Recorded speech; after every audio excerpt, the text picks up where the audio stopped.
Hello chaps. इस session series में हम दो तरीके के रेक्टेंगल्स बनाना सीख रहे हैं। तो आइए पहला केस बनाना शुरू करते हैं।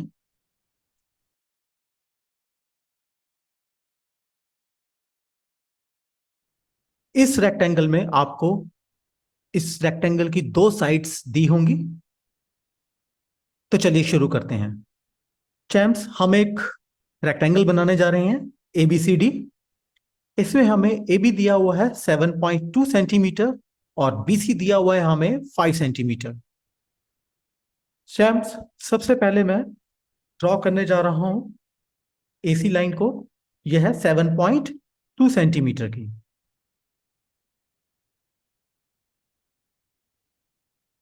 ये मैंने एक 7.2 सेंटीमीटर की लाइन ड्रॉ कर दी है। इसको नाम दे देते हैं ए बी। चैम्प्स, रेक्टेंगल में जो सबसे इंपॉर्टेंट बात होती है कि उसकी जो एडजेसेंट साइड होती है वो 90 डिग्री का एंगल बनाती है।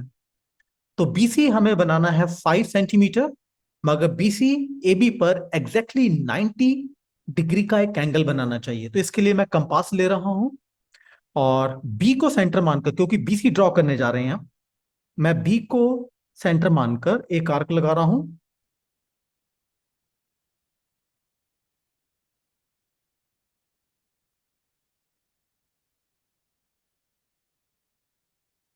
ये मैंने एक आर्क लगा दिया और ये मैंने 60 डिग्री का आर्क लगाया है और ये आर्क है 120 डिग्री एंगल का।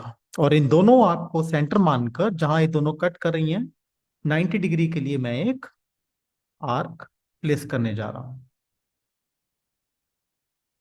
चैम्प्स, मैं ये दोनों आर्क जहां पर एक दूसरे को कट कर रही हैं, यानी ओवरलैप कर रही हैं, उस पॉइंट को मैं बी के साथ मिलाने जा रहा हूं।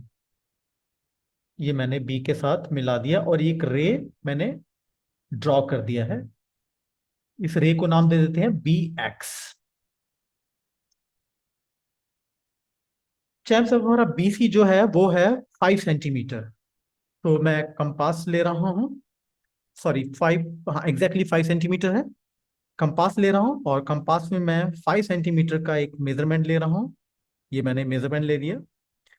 कंपास में हम जो भी मेजरमेंट लेते हैं उसको हम आर्क बोलते हैं। तो मैं बी को सेंटर मानकर एक आर्क में लगा रहा हूं। ये मैंने एक आर्क लगा दिया है। ये बी एक्स लाइन को यहां टच कर रही है ये आर्क। इसको हम नाम दे देते हैं सी।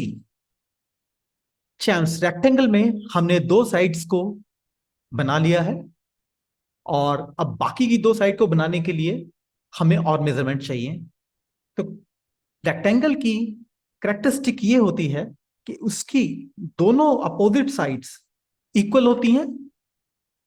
तो यहां हमारा बी सी जो है वो है 5 सेंटीमीटर और ए बी है हमारे पास 7.2 सेंटीमीटर।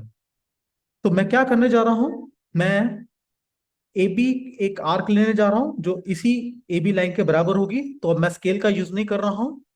तो सी को सेंटर मानकर मैं एक आर्क और लगाने जा रहा हूं। ये मैंने एक आर्क लगा दिया और अब बी सी को मेजरमेंट मेजर करके मैं ए को सेंटर मानकर एक आर्क और लगाने जा रहा हूं। ये मैंने एक आर्क और लगा दिया। ये आर्क इस पॉइंट पर एक दूसरे को ओवरलैप कर रहा है और इस पॉइंट को नाम दे देते हैं डी। तो चैम, नेक्स्ट स्टेप में अब डी को हम ए के साथ मिलाने जा रहे हैं। अब यहां इंपॉर्टेंट बात यह है कि मैंने ए पर 90 डिग्री का एंगल नहीं बनाया है, क्योंकि ये आर्क हमने अब स्टड की है ए को सेंटर मानकर डी आर्क। तो ये एग्जैक्टली 90 डिग्री का एंगल बना रही है ए बी लाइन के ऊपर। और अब डी को सी से के साथ मिलाने जा रहे हैं। ये मैंने मिला दिया है इसको।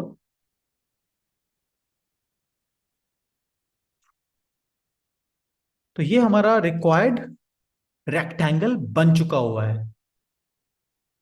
तो आइए अब इसमें वैल्यूज लिख देते हैं। मैंने आपको सिखाया है कि वैल्यूज कैसे प्लांट करनी है। ये एक और एक यहां से हमने एक लाइन ड्रॉ कर लिया, और एक लाइन यहां से ड्रॉ कर देते हैं, और एक लाइन यहां से ड्रॉ कर देते हैं, और इनको हम दे देते हैं एरोस।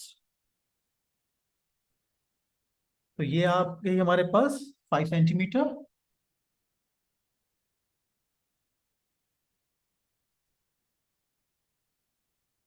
और ए बी आ गया है हमारे पास 7.2 centimetre.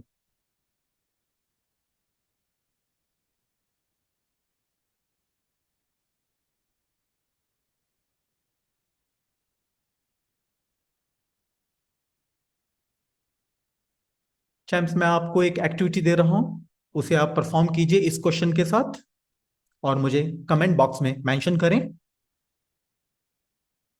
Bye and take care.